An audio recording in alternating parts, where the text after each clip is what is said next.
بسم اللہ الرحمن الرحیم نحمد و نصلی علی رسولہ الکریم اما بعد۔ آج کا ہمارا موضوع توبہ پر بیان ہے۔ آپ جانتے ہیں حضرات کہ توبہ اپنے گناہوں سے استغفار کرنے کا نام ہے۔ اللہ جل شانہ قرآن میں فرماتے ہیں یا ایھا الذین آمنوا توبوا الی اللہ توبۃ نصوحا، کہ ایمان والو اللہ سے پکی ٹھکی خالص توبہ کرو۔ اللہ جل شانہ کو بندوں کی توبہ بہت پسند ہے، اور اللہ چاہتے ہیں کہ اگر بندے توبہ کرتے ہیں تو اللہ ان کو پسند فرماتے ہیں۔ اور بہترین گناہ گار وہی حدیث پاک میں آتا ہے جو اپنے گناہ کرنے کے بعد توبہ کر لے، کہ انسان تو کمزور ہے، ہم فرشتے تو ہیں نہیں کہ یہ ہو کہ ہمارے سے کوئی گناہ ہی سرد نہ ہو، کوئی گناہ سرزد نہ ہو، ایسا نہیں ہو سکتا، کیونکہ اللہ پاک نے آپ کو اور ہمارے دل میں دو مادے رکھے ہیں، ایک نیکی کا مادہ اور ایک گناہ کا مادہ۔ اللہ فرما رہے ہیں فَأَلْهَمَهَا فُجُورَهَا وَتَقْوَاهَا، یہ دونوں مادے ہمارے اندر جو اللہ پاک نے رکھ دیے ہیں، اب یہ مادے انسان کو گناہ اور ثواب کے بارے میں سمجھ دیتے ہیں۔ اب ہوتا کیا ہے کہ اگر ہم گناہ کرتے ہیں تو اللہ پاک ہمیں گناہوں کی وجہ سے بہت ساری نیک کاموں سے محروم کر دیتے ہیں۔ تو اس کے لیے اللہ پاک نے ایک راستہ رکھا ہے، وہ ہے توبہ کا راستہ۔ حدیث پاک میں آتا ہے، جیسے ہم پہلے بھی بیان کر چکے ہیں، حدیث پاک میں آتا ہے کہ روزانہ دن میں اللہ جل شانہ اپنے ہاتھ پھیلائے رکھتے ہیں کہ کوئی ہم سے مغفرت مانگے، اور جو رات بھر اس بندے نے گناہ کیے ہیں ہم اس کے وہ گناہ معاف کر دیں۔ اور اسی طریقے سے رات کو یہ معاملہ ہوتا ہے کہ کوئی بندہ اللہ جل شانہ سے مغفرت مانگے اور توبہ کرے، اور جو ساری رات اس نے گناہ کی یا سارا دن گناہ کیے تھے وہ اللہ پاک اس کو معاف کر دیں، حتیٰ کہ سورج مغرب سے طلوع ہو جائے۔ یعنی آپ صلی اللہ علیہ وسلم نے فرمایا 40 سال یا 70 سال کی مسافت پر مغرب کی طرف اشارہ کرتے ہوئے بتایا کہ مغرب کی طرف اشارہ کر کے یہ فرما رہے ہیں آپ صلی اللہ علیہ وسلم کہ ادھر ایک دروازہ اللہ جل شانہ نے بنایا، اور جب سے اس کو پیدا فرمایا وہ اب تک کھلا ہوا ہے، وہ دروازہ کھلا ہوا ہے جب تک کہ سورج مغرب سے نہیں نکل جاتا وہ دروازہ بند نہیں ہوگا۔ اور وہ دروازہ کس چیز کا ہے؟ وہ توبہ کا دروازہ ہے۔ اللہ پاک ہمیں معاف کرنے کے لیے اپنی رحمت کے دروازوں کو کھولے بیٹھے ہیں، اور ہمارے اوپر ہے کہ ہم گناہ کرتے ہی اللہ سے توبہ کر لیں۔ اول تو گناہ نہیں کرنے، لیکن گناہ دو قسم کے ہیں۔ ایک گناہ کی قسم یہ ہے کہ آپ کا اور کسی بندے کا انوالومنٹ ہو جائے، اور ایک گناہ یہ ہے کہ آپ کے اور اللہ کے درمیان کا معاملہ ہے۔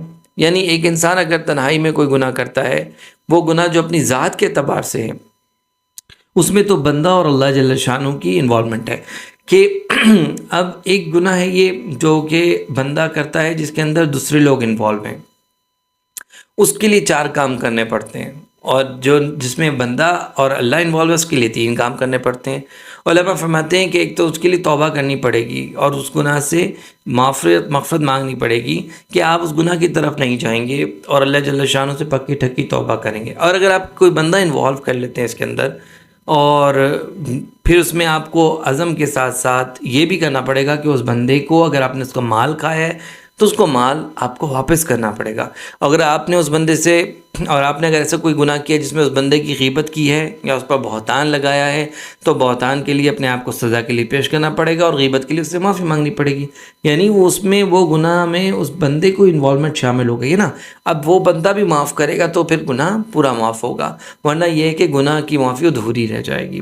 خیر، میں آپ سے عرض کر رہا تھا کہ یہ گناہ معاف کرنا اللہ کی ذات کا کام ہے۔ اللہ بندوں کے گناہوں کو معاف فرماتے رہتے ہیں، روزانہ معاف کرتے رہتے ہیں۔ اگر اللہ پاک ہمیں بخشش نہ دے رہے ہوتے تو ہم میں سے کوئی بھی زمین پر پنپ نہ رہا ہوتا، کوئی بھی بندہ، کیونکہ ہمارے گناہ اتنے ہو جاتے ہیں، غلطیاں اتنی ہو جاتی ہیں کہ زمین پر ہم لوگ ٹھہر بھی نہ سکتے۔ اللہ اکبر کبیرہ۔ مجھے ایک واقعہ یاد آ گیا، بنی اسرائیل میں ایک بندہ تھا، بڑا عجیب واقعہ ہے۔ اللہ اکبر، اللہ کی عظمت اور اس کی بڑائی اور کبریائی کو ظاہر کرتا ہے۔ وہ بندہ کیا تھا؟ اس بندے کو یہ تھا کہ اس نے 99 قتل کیے تھے، 99 بندوں کو قتل کیا۔ تو اس کے بعد اس کو یہ خیال آیا، یار میں نے بہت ظلم کر لیا، لوگوں کو قتل کر کے ایسا کرتا ہوں، میں معافی مانگ لیتا ہوں، اگر میری کوئی توبہ اللہ پاک قبول فرما لے تو میں اچھا انسان بن جاؤں گا۔ تو یہ سوچ کر اس نے لوگوں سے پوچھا کوئی بہت بڑے عالم کا مجھے بتائیے۔ لوگوں سے پوچھتا رہا، لوگوں نے کہا یہ ایک صاحب ہے، ان کے پاس چلے جاؤ۔ وہ ایک راہب کے پاس اشارہ کیا تو وہ اس راہب کے پاس گیا۔ اس نے آگے کہا کہ دیکھیے میں نے تو 99 قتل کیے ہیں، کیا میری توبہ ہو سکتی ہے؟ راہب نے اس کی شکل دیکھی، نے کہا شکل دیکھیے تم نے اپنی 99 قتل کر کے آؤ، تمہاری تو توبہ بالکل بھی نہیں ہو سکتی۔ اس کو غصہ آیا، اس نے اس کو بھی قتل کر دیا، پوری سینچری مکمل کر دی، 100 بندے قتل کر کے بیٹھ گیا۔ اس نے کہا یار عجیب آدمی ہے، میری توبہ قبول نہیں ہو سکتی، اس کو غصے میں 100 بھی کر دیے۔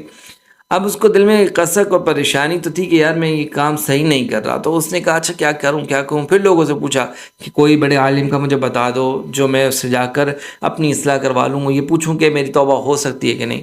تو لوگوں نے ایک بڑے عالم کی طرف اشارہ کیا اور وہ وہاں گیا ان کے پاس، اور وہ بڑے عالم تھے، علم کے رکھنے والے تھے۔ انہوں نے اس سے پوچھا، اس بندے نے پوچھا کہ بھائی میں اللہ سے مغفرت چاہتا ہوں کہ میں نے 100 قتل کیے ہیں، کیا میری مغفرت ہو سکتی ہے؟ کیا اللہ میری توبہ قبول کر سکتے ہیں؟ تو اس بندے نے کہا، عالم نے کہا کہ ایسا کیوں ممکن ہے؟ تمہارے اور اللہ کے درمیان کون حائل ہو سکتا ہے؟ تم نے 100 قتل کیے ہیں، تم اللہ سے توبہ کرنا چاہتے ہو، اللہ تمہاری توبہ قبول کر لیں گے۔ تو وہ بڑا خوش ہوا، نے کہا میں کیا کروں اس کے لیے؟ اس نے کہا تم اس بستی کو چھوڑو، یہ بستی والے صحیح نہیں ہے تمہارے لیے، اور یہاں پہ گناہ زیادہ ہیں تمہارے، تم یہاں سے نکل جاؤ، ہجرت کرو اور دوسری بستی میں سامنے چلے جاؤ، وہاں قریب میں ایک بستی ہے دور پہ، تو قریب میں بستی ادھر جاؤ اور وہاں جا کر رہو اور وہیں پر رہنا، یہاں نہ واپس لوٹنا۔ تو اس نے کہا ٹھیک ہے۔ وہ اس عزم سے نکلا کہ بس میں توبہ کرتا ہوں اللہ سے اپنے تمام گناہوں کی، اور جب نکلا تو راستے میں اس کو موت نے آ گھیرا۔ جیسے ہی موت کے فرشتے آئے، وہ بندہ مر گیا، تو اب جنت کے اور جہنم کے فرشتے آ گئے کہ یہ جہنم کے فرشتے کہہ رہے ہیں یہ تو 100 بندوں کا قاتل ہے، سینچری کرے بیٹھا ہے لوگوں کی، اتنا ظلم کیا ہے، ہم اس کو جہنم میں لے کے جائیں گے۔ اور نیکی والے فرشتے کہہ رہے ہیں یہ جنت کا حقدار ہے، یہ توبہ کرنے گیا تھا، اس نے توبہ کر لی تھی، اور یہ کہ کہتے ہیں توبہ کر کے اللہ کے نیک بندوں کی طرف جا رہا تھا، اس کو جنت کا حقدار ہونا چاہیے۔ اب یہ دونوں فرشتے سوچ رہے ہیں کہ کس طرف لے کے جائے، تو اللہ پاک نے ایک انسان کی شکل میں ایک اور فرشتہ بھیجا، اور انہوں نے اس کے درمیان میں فیصلہ کرنا چاہا ثالث بن کر۔ انہوں نے کہا دیکھو جس بستی کے قریب یہ بندہ ہے، اس بستی والے اس طرح کے لوگوں کو، اس طرح کے فرشتوں کو حق ہے کہ وہ اس کو لے جائیں۔ یعنی اگر نیک لوگوں کی بستی کے قریب یہ بندہ فوت ہوا ہے تو جنت والے فرشتے لے کے جائیں، اور اگر گناہ گار لوگوں کی بستی کے قریب، جس بستی میں یہ رہتا تھا ان کے قریب فوت ہوا ہے، تو جہنم والے فرشتے لے کے جائیں۔ تو انہوں نے کہا یہ اچھی بات ہے، تو انہوں نے اس کو ناپنا شروع کیا زمین کو۔ تو جب وہ ناپا تو اللہ جل شانہ کی ذات نے، حدیث پاک میں آتا ہے، زمین کو حکم دیا کہ جو نیکوں کی بستی والی جگہ ہے وہ سکڑ جا، اور جو برے والی بستی جگہ تھی اس کو کہا کہ تو پھیل جا۔ تو وہاں سے زمین سکڑ گئی اور یہاں سے زمین پھیل گئی، تو بندہ نیک لوگوں کی بستی کے قریب ہو گیا اور جنت والے فرشتے اس کو لے گئے۔ تو کتنا خوبصورت واقعہ ہے۔ حدیث پاک میں یہ آتا ہے کہ اللہ پاک نے اس کی پھر مغفرت فرما دی۔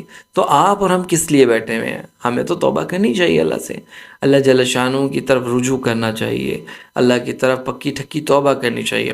آپ سے کوئی گناہ ہو جائے، ہم سے کوئی گناہ ہو جائے، ہمیں فوراً اللہ کی طرف رجوع کرنا چاہیے، اس سے پہلے کہ ہمیں موت آ جائے۔ موت سے پہلے توبہ کر لیں، انتظار نہ کریں اس بات کا کہ یار میں چلو کل صبح توبہ کروں گا یا میں 1 گھنٹے بعد توبہ کروں گا۔ حدیث پاک میں تو یہ آتا ہے فرشتے انتظار کر رہے ہوتے ہیں، ایک آدمی نے گناہ کر لیا تب بھی انتظار کر رہے ہوتے ہیں کہ اگر یہ توبہ کر لے گا تو ہم گناہ لکھیں گے ہی نہیں، ہم لکھیں گے ہی نہیں اس کا گناہ۔ تو وہ اس انتظار میں، اگر آپ سے کوئی گناہ ہو جائے، اگر نفس اور شیطان آپ کو گناہ کروا ہی دیں تو آپ فوراً توبہ کر لیجیے اللہ سے، اور توبہ کرتے رہیے یہاں تک کہ آپ کامیاب ہو جائیں۔ آپ کامیاب کیسے ہو جائیں گے؟ کہ اللہ جل شانہ دیکھ رہے ہیں کہ آپ روزانہ مجاہدہ کر رہے ہیں، آپ کی اور نفس کی اور شیطان کی جنگ چل رہی ہے کہ یار میں جیت رہا ہوں یا میرے نفس اور شیطان جیت رہے ہیں۔ ان النفس لامارۃ بالسوء، کہ نفس سے ہمارا برائی کی طرف اکسایا جا رہا ہے، اور نیکی والا نفس کمزور ہے، تو اس میں آپ توبہ کرتے ہیں، پھر آپ گناہوں سے معاف ہو جاتے ہیں۔ تو انشاءاللہ اس کا اہتمام کریں، اور اپنے آپ کو اللہ کے ہاں پاک صاف رکھ کر جانا ہے ہم نے۔ اور ویسے بھی آپ کو میں ایک بات عرض کر دیتا ہوں، ہوتا یہ ہے کہ مومن کے ساتھ معاملہ یہ ہوتا ہے کہ ہمیں جو تکلیفیں پہنچتی ہیں وہ خود بھی ہمارے گناہوں کا کفارہ بنتی ہیں۔ آپ نے مثال کے طور پر کوئی کانٹا چبھ گیا، اس سے بھی آپ کے گناہ معاف ہوتے ہیں، اور آپ کو کیا کہتے ہیں کوئی تکلیف، ذرا سر میں درد ہو گیا، اس سے بھی گناہ معاف ہوتے ہیں، ہاتھ میں جھٹکا مثال کے اوپر چوٹ لگ گئی، اس سے بھی گناہ معاف ہوتے ہیں۔ آپ نے جیب میں پیسے رکھے تھے، سیدھے دائیں ہاتھ میں جیب میں پیسے رکھے 5,000 10,000 12,000 روپے، اور آپ پریشان ہو گئے کہ یار یہاں میرے 12,000 روپے تھے، جیب میں کہاں گئے؟ تو آپ نے دیکھا جیب خالی ہے، پھر دوسری جیب میں آپ نے ٹٹولا تو وہاں سے پیسے مل گئے۔ تو اس پہ بھی آپ کو جو تکلیف پہنچی اس پہ بھی گناہ معاف ہوتے ہیں۔ ہوتا کیا ہے کہ حتیٰ کہ مومن یہاں پر گناہوں سے معافی کرتے کرتے اللہ پاک اس کو پورا صاف ستھرا کر دیتے ہیں اور وہ جنت کا حقدار بن جاتا ہے۔ لیکن یہ بات بھی یاد رکھیے، یہ کبیرہ گناہ معاف ہوتے رہتے ہیں اور صغیرہ گناہ معاف ہوتے رہتے ہیں، اور کبیرہ کے لیے آپ کو توبہ کرنی پڑے گی۔ اگر کوئی کبیرہ گناہ ہو گئے تو ان کی توبہ آپ کو اللہ سے مانگنی پڑے گی۔ اللہ پاک آپ کو اور ہم سب کو معاف فرما دیں اور جنت الفردوس کا حقدار بنا دیں۔ والسلام ورحمۃ اللہ وبرکاتہ۔